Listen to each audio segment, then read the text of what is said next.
Quand on envoie des trucs dans l'espace, c'est souvent des satellites de communication, des satellites de météo, bref, des choses assez basiques, mais il arrive que de temps en temps, on y envoie des gros ballons, des boules à facettes, des voitures de sport, des bombes atomiques ou même qu'on enterre un gars sur la Lune. Oui, aujourd'hui on vous fait le top 5 des choses les plus insolites envoyées dans l'espace.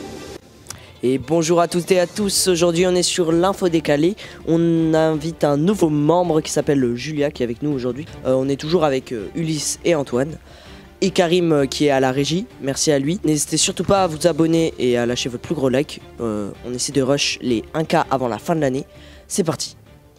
Top 5, le gros ballon, aussi appelé le satellite Echo. En 1960, les ingénieurs de la NASA se sont réveillés et ont décidé d'envoyer un ballon de 30 mètres de diamètre dans l'espace. Et comme si ça suffisait pas, en 1964, 4 ans plus tard, ils y envoient encore un ballon, cette fois de 40 mètres de diamètre. Et si je vous dis que sans ce gros ballon, les satellites de communication n'existeraient pas. Donc on va faire simple. La NASA construit un ballon sur Terre qui est fait en millard, en gros du plastique. On le dégonfle, on le plie, on l'envoie dans l'espace et une fois là-haut, on le regonfle en y faisant vaporiser de l'acide benzoïque. D'ailleurs, on est dans l'espace et il n'y a pas de pression atmosphérique, donc c'est super facile de gonfler un ballon.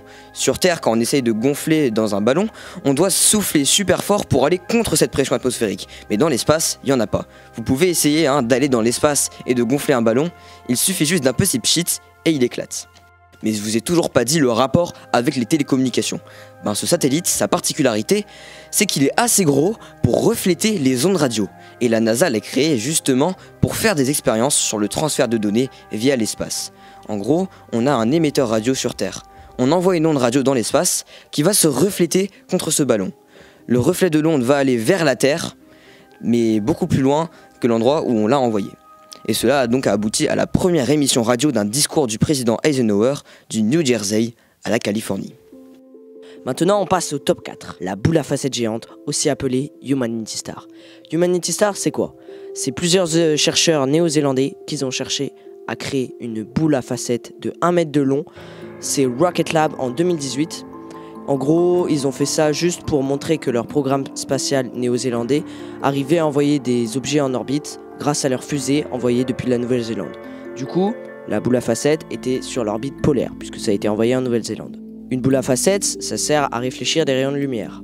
Le problème, c'est que la lumière, c'est le soleil. Du coup, les rayons de lumière sont énormes.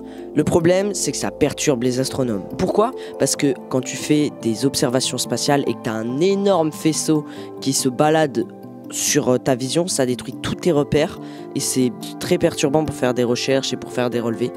Du coup, pendant 2 mois, ça a perturbé pas mal de recherches et pas mal d'observations par les astronomes. Mais heureusement, elle est retombée sur l'orbite terrestre, elle a cramé et puis ça a arrêté de faire chier les astronomes. Top 3, la voiture dans l'espace. Celle-là, on en a tous entendu parler. Elon Musk a fait envoyer sa Tesla Roadster dans l'espace lors du vol inaugural de la fusée Falcon Heavy, construite par SpaceX, une entreprise qui appartient également à Musk. En bref, les ingénieurs de SpaceX devaient trouver une charge factice qui est assez lourde pour simuler le lancement d'un gros satellite. Et là, le mec est arrivé et a dit « Venez, on met ma bagnole dans la fusée ». Et oui, ça s'est produit.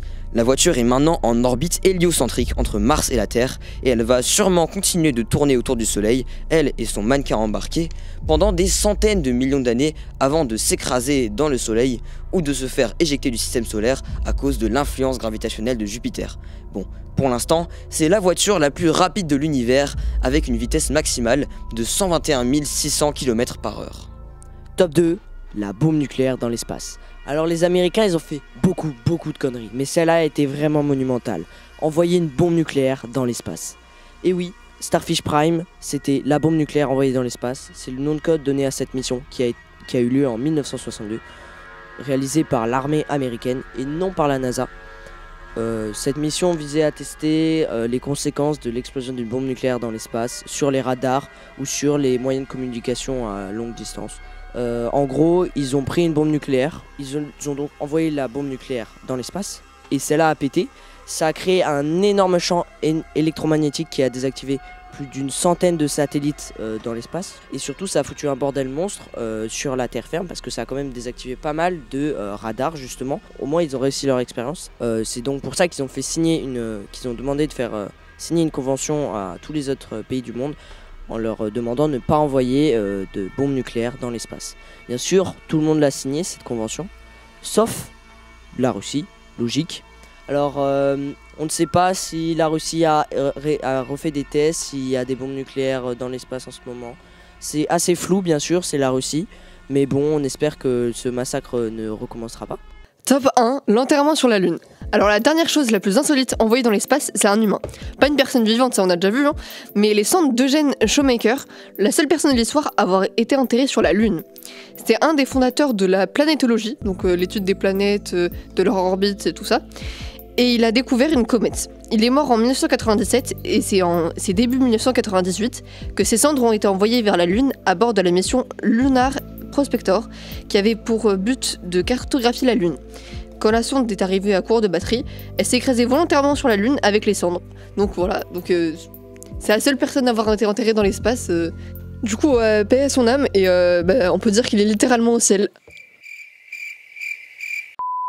Et merci à tous d'avoir écouté ce nouvel épisode.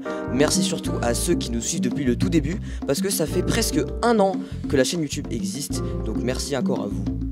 Et oui, en effet, merci à vous. Merci à Julia aussi qui est venue aujourd'hui. J'espère qu'elle reviendra pour des prochains épisodes. N'hésitez pas à liker, à vous abonner. Bonne fête, c'était l'info décalée. On se revoit à la rentrée. C'est ciao.